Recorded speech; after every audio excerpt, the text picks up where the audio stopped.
Ya, terima kasih teman-teman sudah setia untuk bersama-sama mendaki Gunung Karmel ya, sesuai ajaran Yohanes Salib. Pelajaran dalam mendaki Gunung Karmel Yohanes Salib ini memang penting sekali ya untuk kita yang mau terus bertumbuh dalam hidup rohani. Karena ketika hidup rohani itu semakin mendalam, kita dengan tulus mengikuti Kristus sampai akhir, pasti kita akan melewati banyak sekali pengalaman-pengalaman indah, pengalaman rohani, jalan-jalan yang tampaknya itu semakin halus, semakin licin. Kalau tidak hati-hati, kita bisa nggak sampai pada tujuan akhir, yaitu persatuan dengan Tuhan. Semakin dekat ke tujuan itu, semakin berat yang harus dilewati. Jadi kita yang memang niat tulus, kita perlu tahu, nggak usah takut ya. Karena apa? Pasti Tuhan melindungi kita kalau kita niatnya memang mencari Dia. Tapi kita perlu tahu bahwa ternyata ada bahaya-bahaya seperti ini yang perlu kita hindari.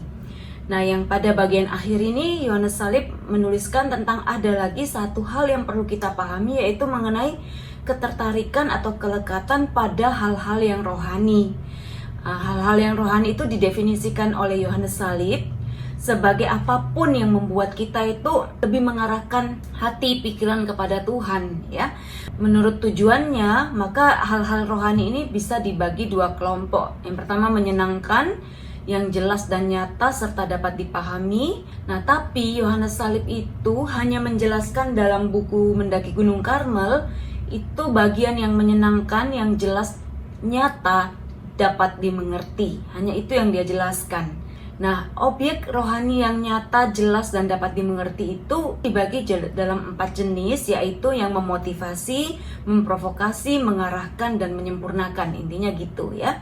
Nah, misalnya yang pertama yang memotivasi itu apa sih? Seperti kita misalnya koleksi patung. Kayak gini nih, saya koleksi patung ya. Misalnya, atau salib, atau gambar-gambar rohani. Ya, misalnya saya kan ya kayak gini ya, patung Yesus gitu kan. Nah, ini semua itu hal yang memotivasi kita ya. Kemudian kita mendatangi suatu tempat tertentu, kapel, atau jenis-jenis suatu ritual, misalnya segala macam bentuk-bentuk sarana komunikasi jiwa dengan Allah. Bahayanya yang Yohanes Salib berikan peringatan ya, supaya kita jangan sampai hanya mencari sukacita dengan benda-bendanya, dengan sarananya. Kalau kita mau ikuti dari awal sampai akhir mendaki Gunung Karmel, itu kan semuanya intinya kita nggak boleh ada kelekatan, ada apapun, supaya jiwa kita terus bisa mencapai tujuan akhir, yaitu persatuan dengan Tuhan, Tuhan sendiri, bukan barangnya.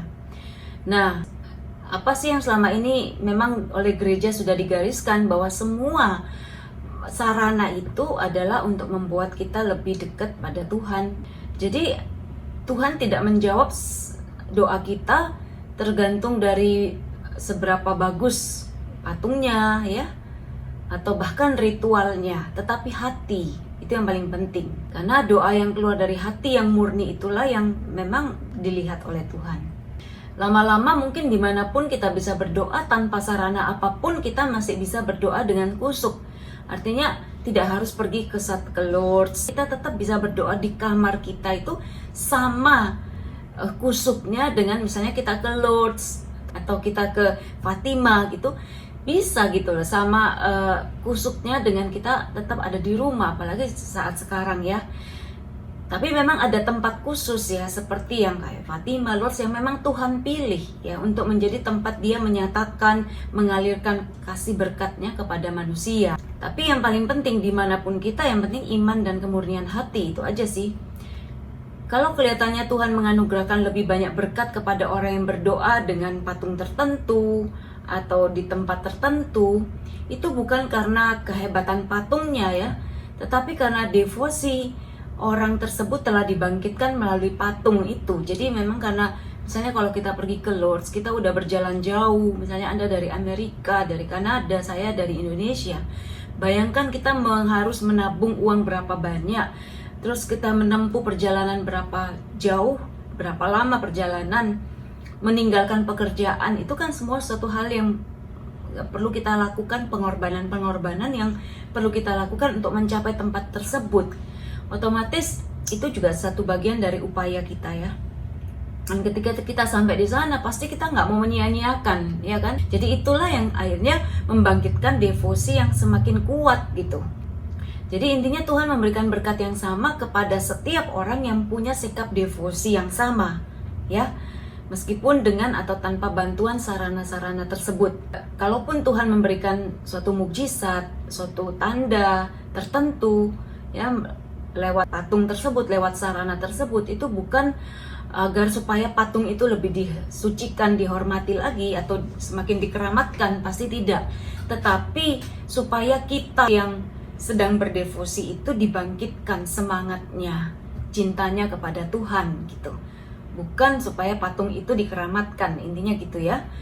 Lalu kemudian juga ada kapel dan tempat yang dipersembahkan untuk berdoa. Pokoknya apapun, misalnya ada kapel dengan hiasan tertentu atau gereja tertentu yang begitu indah interiornya dan lain sebagainya. Jangan sampai kita lebih menikmati interiornya dan akhirnya merasa sudah cukup dengan aku masuk ke gereja ini aja rasanya sudah enak gitu. Lalu kita nggak berdoa. Nah itu juga berarti kan kita berhenti pada interior saja kan, menikmati dekorasi dan lain sebagainya. Juga termasuk dengan perayaan-perayaan, kita begitu terkesima dengan perayaan misalnya luar biasa, ya itu kan semuanya tujuannya untuk kita bisa memuliakan Tuhan lebih kusuk lagi. Dan Tuhan itu nggak mau kalau kita seperti dalam Keluaran 32 ayat 7-8 itu ketika orang Israel itu membuat patung lembu emas dan menyembahnya. Nah itu seperti itulah kurang lebih kalau kita itu akhirnya mengarahkan patung itu sebagai tujuan penyembahan kita dan bukan sebagai sarana. Intinya gitu ya. Nah, nasihat apa yang dikatakan oleh Yohanes Salib untuk penggunaan kapel dan ruang doa? Kalau untuk orang yang masih baru mulai, masih butuh sekali sarana ya untuk dia bisa nyambung dengan Tuhan, nggak apa-apa lah. Ya, dia mungkin ngumpulin kalau tanpa patung, tanpa lilin, tanpa salib, rasanya doanya nggak bisain. Kalau saya nggak pergi ke kapel ini, saya rasanya nggak bisa nyambung dengan Tuhan. Itu untuk orang-orang yang awal, permulaan itu mungkin membutuhkan. Itu untuk membangkitkan afeksi dan kemampuan dia untuk berdoa, ya.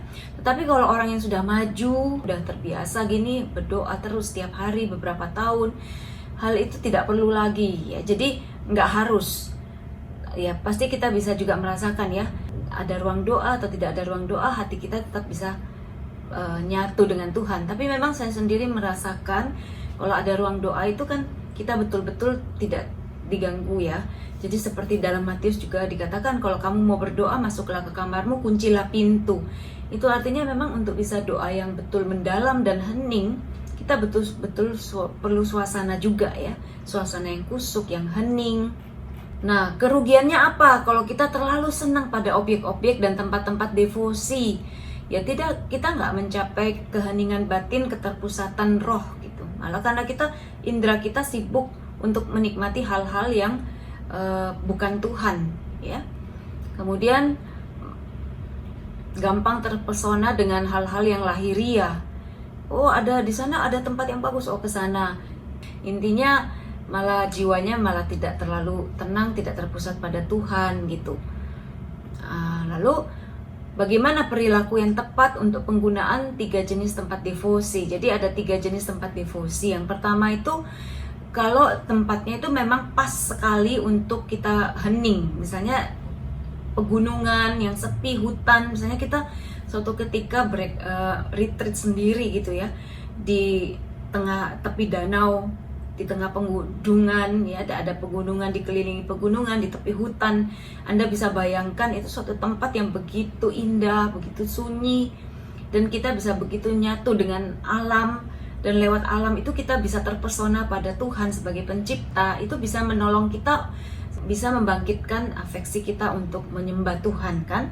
Nah, tempat yang kedua itu secara khusus menggerakkan kehendak individu tertentu kepada devosi ya.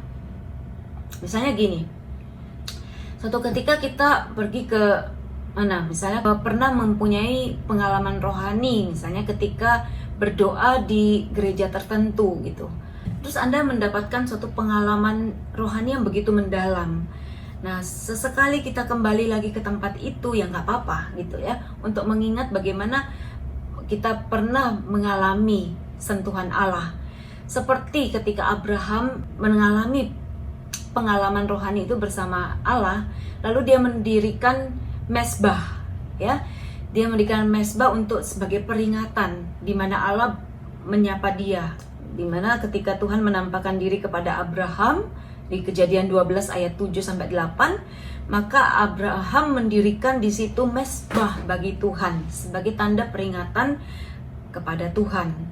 Bagian yang ketiga yaitu tempat di mana memang yang dipilih oleh Allah supaya dijadikan tempat untuk memanggil Dia. Seperti kalau dalam kitab suci itu di Gunung Sinai memang Allah pilih ya, di Horeb.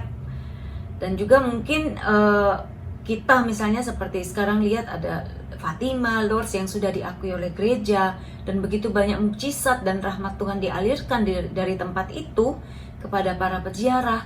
Memang tempat-tempat itu dipilih oleh Tuhan, dan kita nggak tahu apa alasan Tuhan untuk memilih itu ya. Baik, sekarang kita lihat yang ritual keagamaan bisa menjadi sumber kelekatan ya, pada metodenya, pada kita mencari hasil. Misalnya, oh aku mau ikut vigili misalnya, aku mau ikut Trihari Suci. Tujuannya apa? Supaya nanti saya mendapat berkat. Atau saya mau ikut novena 9 hari atau novena Pentakosta karena saya pengen sekali mendapatkan karunia-karunia lebih banyak. Sebenarnya itu semua tidak salah ya. Tapi jangan sampai kita semata-mata hanya untuk itu. Biarkanlah kita ketika mengikuti novena itu membuat hati kita itu semakin dekat sama Tuhan ya, semakin mengasihi Tuhan. Nanti kan bonusnya, efeknya itu kita akan dapatkan apa yang Tuhan mau kasih. Entah itu karunia, entah itu mungkin apa, malah kedamaian, ya itu terserah Tuhan nanti mau ngasih apa. Tapi boleh nggak kita berharap, kita rindu untuk dapat karunia? Boleh ya, tetapi itu namanya karunia, itu sesuai kerelaan Tuhan diberikan. Jadi yang paling penting kita mendekatkan hati pada Tuhan lewat semua devosi, lewat semua ritual keagamaan yang kita lakukan. Intinya itu ya. Kalau kita terlalu hanya percaya pada ritual, misalnya itu tadi ya saya katakan novena supaya dapat ini, dapat itu, nanti malahan kita akan fokusnya malah ke hasilnya saja atau berkatnya saja. Jadi kita lebih menekankan niat intensi pribadi kita daripada untuk mendekatkan diri pada Tuhan atau untuk kemuliaan Tuhan. Kemudian akhirnya kita bisa terjebak juga memilih ritual tertentu itu, oh karena ini dianggap lebih manjur, oh novena ini lebih sakti. Tapi boleh nggak kita punya selera? Saya nggak suka misalnya adorasi, saya sukanya rosario misalnya, atau kebalikannya. Boleh, kita tetap boleh memilih karena setiap orang itu kan punya gaya berdoa atau seleranya masing-masing ya. Makanya kan di dalam gereja ditawarkan berbagai macam bentuk devosi. Itu tujuannya supaya kita pilih gitu ya. Tapi semata-mata sekali lagi bukan tujuannya untuk mendapatkan sesuatu yang terutama. Sesuatu itu hanyalah harusnya Tuhan saja gitu. Baik, nasihat-nasihat untuk ritual keagamaan. Pertama, konsentrasikan kekuatan doa pada apa yang berkenan pada Tuhan, yaitu carilah dahulu kerajaan Allah ya. Dalam hal ini apa yang Tuhan kehendaki, bukan kehendakku, bukan intensiku, bukan ujud-ujudku itu ya. Kemudian karena apa? Setelah kita itu mencari Tuhan, kita dekat sama Tuhan, maka apa yang kita mau juga kesampaian gitu loh. Maka Tuhan juga kasih ya apa yang kita butuhkan, karena hati kita itu hanya menginginkan apa yang Dia mau. Jadi ya otomatis hati kita pelan-pelan itu diubah untuk hanya menghendaki apa yang Tuhan mau. Lama-lama lebih peka terhadap kehendak Tuhan dalam hidup kita. Lalu yang kedua, kita jangan mau percaya dengan ritual-ritual yang belum disetujui oleh gereja Katolik. Misalnya sekarang nih karena lockdown, akhirnya orang nggak bisa terima komuni di gereja. Gereja tidak pernah mengatakan kamu beli roti sendiri, anggur sendiri, lalu kita menganggap wah ini sudah menjadi tubuh Kristus ketika saya membeli dan memakainya. Lah itu kan bukan sesuatu yang dianjurkan atau tidak pernah dikatakan seperti itu oleh gereja Katolik. Jadi jangan merasa wah aku lebih enak, lebih mantap kalau ada hostinya, ada anggurnya. Ini saya anggap sebagai tubuh dan darah Kristus.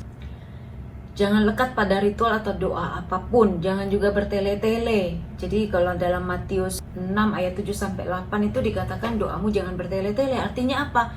Itu yang dilakukan oleh orang yang tidak beriman, dalam arti ya dia menganggap bahwa panjangnya doa itu yang akan membuat doanya terkabul misalnya. Kita lihat ya, doanya terkabul. Berarti kan tujuannya adalah pengabulan doa. Bukan tujuan adalah mencari kehendak Tuhan, mencari Tuhan sendiri. Kita harus hati-hati di situ ya. Kemudian juga jangan sampai kita mau pamer-pamer seperti itu ya. Nah, sekarang bagian yang kedua yaitu objek rohani yang menyenangkan, jelas dan nyata, dapat dimengerti dan provokatif.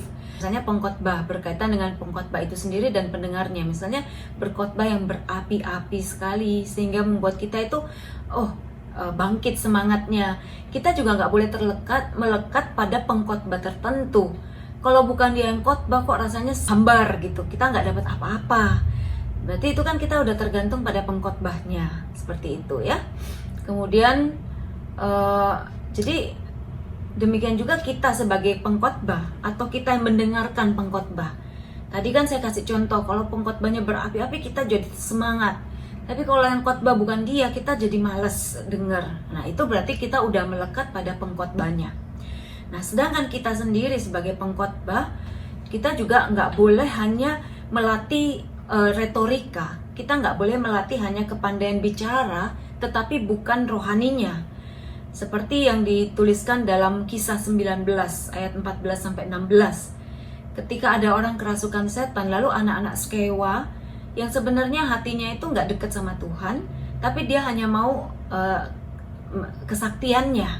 Jadi dia bilang, aku menyumpahi kamu. Orang yang kerasukan itu disumpahi oleh anak-anak Skewa itu, aku menyumpahi kamu dalam nama Yesus, keluar. Dalam nama Yesus yang diwartakan Paulus, begitu kata anak-anak Skewa. Dia merintahkan roh jahat yang di dalam orang yang kerasukan itu untuk keluar meninggalkan roh jahat itu. Nah, roh jahat itu malah mentertawakan atau mengejek dia. Hei, siapa kamu? Yesus aku kenal, Paulus aku kenal, tapi kamu tidak aku kenal. Malah 7 anak Skewa itu digagai atau malah diserang balik oleh roh jahat itu. Karena anak-anak Skewa itu hanya make rumusan ya, kata-kata untuk mengusir setan dalam nama Yesus. Sebenarnya kita tahu ritual pengusiran setan atau penyembuhan dalam nama Yesus itu yang kita juga pakai dalam praktek doa perintah kan.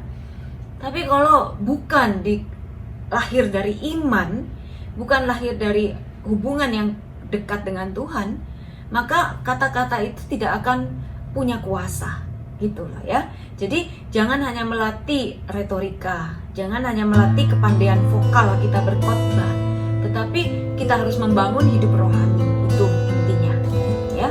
Ya, saya pikir itu